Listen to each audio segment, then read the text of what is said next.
Indo British advanced pain clinic నొప్పి మాయం surgery దూరం ఫర్ అపాయింట్మెంట్స్ 9155515563.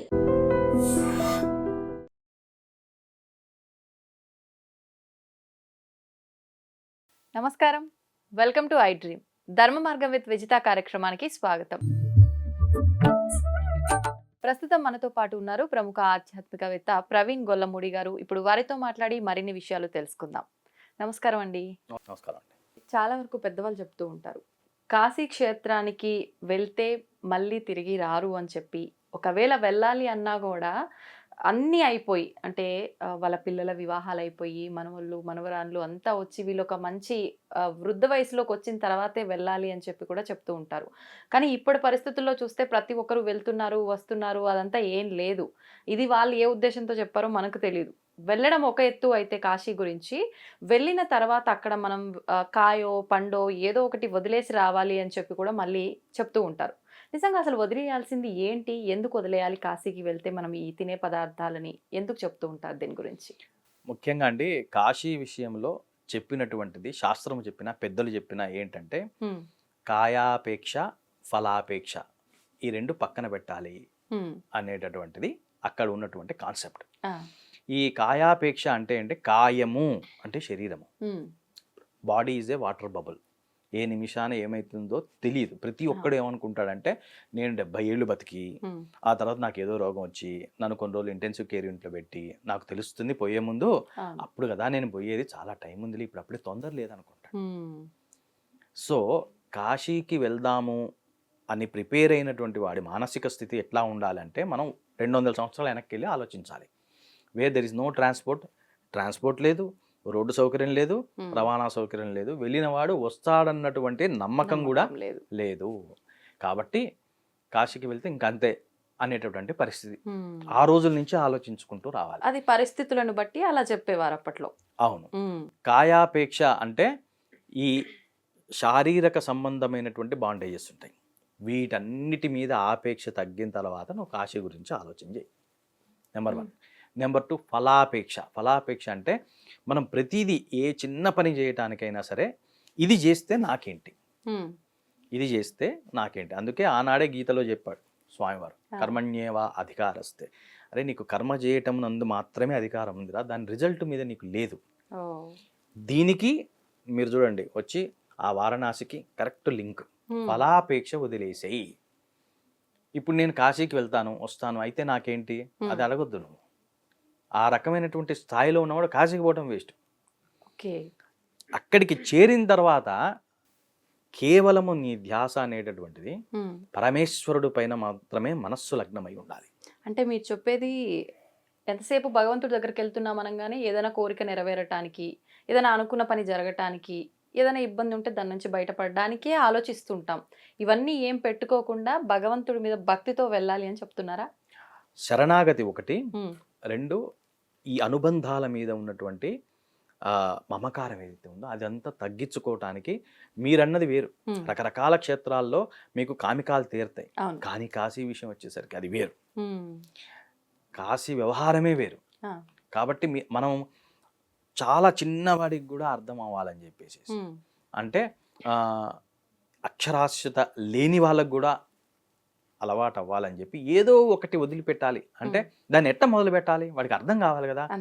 అందుకోసమనే వంకాయ వదిలేస్తాడు ఒకడు, మామిడి పండు వదిలేస్తాడు ఇంకొకడు. అక్కడి నుంచి మొదలెట్టారు.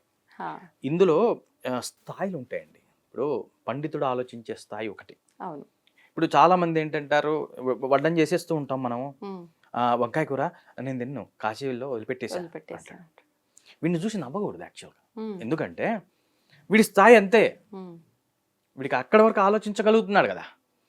ఇట్లాంటివి చేయగా అసలు పండితుల లోకం ఏం చెప్పిందో, అసలు శాస్త్రం ఏం చెప్పిందో అక్కడ దాకా వెళ్తాడు స్లోగా. ఇది చేస్తూ ఉంటే బాగా ఇష్టమైంది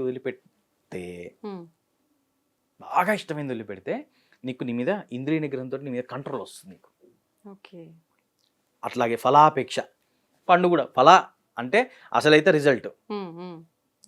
కర్మ చేస్తే దాని వల్ల రిజల్ట్ ఏంటి అనేటటువంటి దాంట్లో నుంచి బయటికి వచ్చి, ఇది ఏం చేశారు, దీన్ని ఫల అంటే పండుగ ఏదైనా పండు వదిలిపెట్టరా అన్నారు. అంటే అవి చేయలేని స్థాయిలో ఉన్న వాళ్ళకి ఇది ఓకే. వీడిని చూసి నవ్వకూడదు మనం. ఆ. అది చేయలేని వాడు ఇది చేస్తున్నాడు, కనీసం ఇదన్నా చేస్తున్నాడు. అంటే వాళ్ళు అక్కడ నమ్మారు, అది కాయగానో పండుగానో ఏదో ఒకటి వదిలేయాలి అని చెప్పి వాళ్ళకి అలా అర్థమైంది, వాళ్ళు అలా నమ్మారు, దాన్ని పాటిస్తున్నారంటే మనం సంతోషించాలి నిజంగా.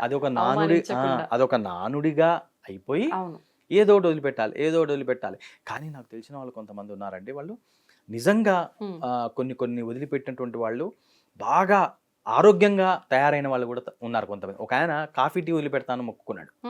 ఆయన వచ్చిన తర్వాత అసలు ఆయనకి కాఫీ టీల వల్ల చాలా రకాల సమస్యలు ఉన్నాయి ఒంట్లో. ఆయన అక్కడ అనుకున్నాడు అలాగా, నేను వదిలిపెట్టేస్తానని. అంటే దాని మీద ఆపేక్ష వదిలిపెట్టేశాడు. వచ్చిన తర్వాత ఎసిడిటీ పోయింది, ఆ బ్లౌటింగ్ సెన్సేషన్స్ పోయినాయి, రకరకాలుగా ఆయన లాభపడ్డాడు. అంటే ఇందులో కూడా ఒక రకమైనటువంటి మంచి ఉంది. కాబట్టి భక్తిలోకి ఎంటర్ అవటమేనండి, ప్రతి మెట్టులో ఒక మంచి ఉంటుంది. ఆ పై ఉన్నవాడే గొప్ప అనుకోకూడదు, ఇక్కడ మొదలెట్టిన వాడు కూడా గొప్పే. అట్లా అని చెప్పేసి మూర్ఖత్వం పనికిరాదు, ఆర్భాటం పనికిరాదు. ఇవన్నీ చూడండి, ఇందులో ఏ ఆర్భాటం ఉంది? ఇది మానసికమైనటువంటి కంట్రోలింగ్. అంతే, మనం ఇంతవరకే ఆలోచించాలి. మనం నిజంగా వదలాల్సింది కాయో పండో కాదు, మీరు చెప్పినట్టుగా ఫలాపేక్ష. మనం అక్కడ వెళ్ళాల్సింది భక్తితో మాత్రమే. అవును. వదిలేయాల్సింది మనలో ఉన్న ఏదైనా చెడు అలవాట్లు ఆలోచనలు ఉంటే అవి తీసేసుకొని రావాలంతే, అవి తీయటానికే వెళ్ళాలి. ఇప్పుడు ఇంత తెలిసిన తర్వాత ఆల్రెడీ ఎన్నో వందల సంవత్సరాల నుంచి పెద్దవాళ్ళు ఈ పండు వదలటమో కాయ వదలటమో ఆచరిస్తున్నారు కాబట్టి ఇప్పుడు నాలాంటి వాళ్ళం వెళ్ళామే అనుకోండి, ఒక చిన్న సంకోచం ఉంటుంది. అరే ఇది నిజం కాకపోయినా కూడా మొన్న ఏమో గురుగారు ఇలా చెప్పారు, ఇది నిజం కాదు, అయినా మా పెద్దలంతా ఇలా ఆచరిస్తున్నారు, మరి నేను ఇప్పుడు వదలాలా వద్దా, ఈ సందేహం ఉంటుంది కదండి చాలా మందిలో. నీ మానసిక స్థాయిని నువ్వు తగ్గించుకోవద్దు, నేను చెప్పానని లేకపోతే ఇంకో గురువు చెప్పాడని. నిజమైన గురువు మనస్సాక్షి అండి యాక్చువల్గా. ఎందుకంటే నేను ఒక విషయం గురించి మాట్లాడటం మొదలు పెడితే నా స్థాయిలోనే నేను మాట్లాడతాను, కానీ నీకు పరిపక్వత వస్తే నీ స్థాయి నాకన్నా పైకి వెళ్ళిపోతుండొచ్చు. కాబట్టి ఆచారాన్ని పాటిస్తూనే మళ్ళీ నీ లోపల ఉన్నటువంటి వాడు ఉంటాడు కదా, వాడు లోపల ఉన్నాడు అసలైన వాడు, వాడు చెప్పే దానికి కూడా మనం ఇంపార్టెన్స్ ఇచ్చి అవసరమైతే 2 లేదా కేవలం మనస్సాక్షిని పట్టుకొని ముందుకెళ్ళిపోవాలి. అది నిజమైన సాధకుడు చేసే పని. ఓకే. ఇప్పుడు మామూలుగా కాశీకి వెళ్తే మనం మాట్లాడుకున్న టాపిక్ అయితే ఈ కాయో పండో వదలటం గురించి. సాధారణంగా కాశీకి వెళ్ళాలి అనగానే కొన్ని ఆలయాల్లో ఉంటుంది, అక్కడికి వెళ్తే ఇది మొదటగా దర్శనం చేసుకోవాలి, ఈ ఆలయ సాంప్రదాయం ఇలా ఉంది, అలాంటి నియమాలు కట్టుబాట్లు కాశీ గురించి చెప్పాలంటే ఏం చెప్పొచ్చు? కాలభైరవుడి గురించి విశేషంగా చెప్తారు, అట్లాగే వారాహిదేవి గురించి కూడా విశేషంగా చెప్తూ ఉంటారు. అయితే ముఖ్యంగా ఎక్కడికైనానండి, ఏ క్షేత్రానికి వెళ్ళినా మొట్టమొదలు మనం చేయవలసింది ఏంటంటే, దేవతలు అందరిలో ఉన్నటువంటి శక్తి ఒక్కటే, నియమితమైనటువంటి శక్తి ప్రకారంగా ఉపదేవతలు ఏర్పడ్డారు. మహాదేవత అక్కడ శివుడైతే ఉపదేవతలు వీళ్ళందరూ స్వామివారి యొక్క సేవకులు. మనకి దేవతలు, ఆయనకి సేవకులు అన్నమాట.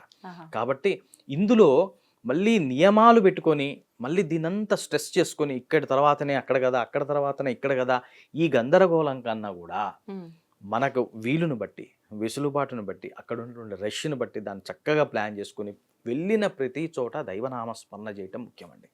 కాశీ విశ్వనాథుడి దగ్గర కూర్చుంటే విశ్వనాథుడిని, కాలభైరవుడి దగ్గర నుంచే ఆదిశంకరాచార్య కాలభైరవ అష్టకం ఉంది, ఆ కాలభైరవ అష్టకం ఒక 11 సార్లు చదువుకోవటం. వెనకా ముందుల జంజాటంలో పడద్దు, ఆ జంజాటం అదంతా అది పెట్టుకుంటే అది స్ట్రెస్, అది దానివల్ల మనకు వచ్చేది ఏమీ లేదు. కాబట్టి నీ సాధన అక్కడికి వెళ్ళి నువ్వు ఏ సాధన చేయదలుచుకున్నావు అది చేయాలి. అక్కడేవో కొన్ని నియమాలు ఉంటాయి, చెప్పులు వేసుకోకూడదు, చెప్పులు వేసుకోవాలి, గంగా స్నానానికి నియమం ఉంటుంది, అవన్నీ శుచిగా పాటిస్తూనే మానసికంగా విశ్వనాథుడికి నువ్వు ఎప్పుడైతే కనెక్ట్ అవుతావో అక్కడికి వెళ్ళినటువంటి ఏదైతే ఉద్దేశం ఉందో అది కరెక్ట్గా నెరవేరుతుంది.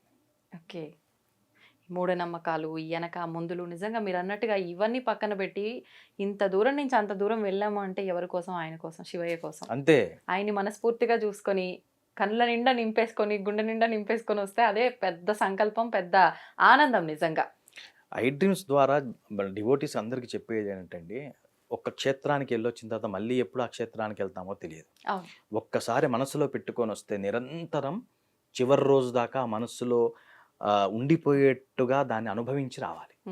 కాబట్టి ఆ రకమైనటువంటి భక్తి పెంచుకున్నప్పుడు మనకి పూజలో మన ఇంట్లోనే ఉంటాం, కళ్ళు మూసుకుంటాం, ఓం నమ శివాయ అంటుంటాం, గుర్తొస్తాడు. ఎవరు గుర్తొస్తారు?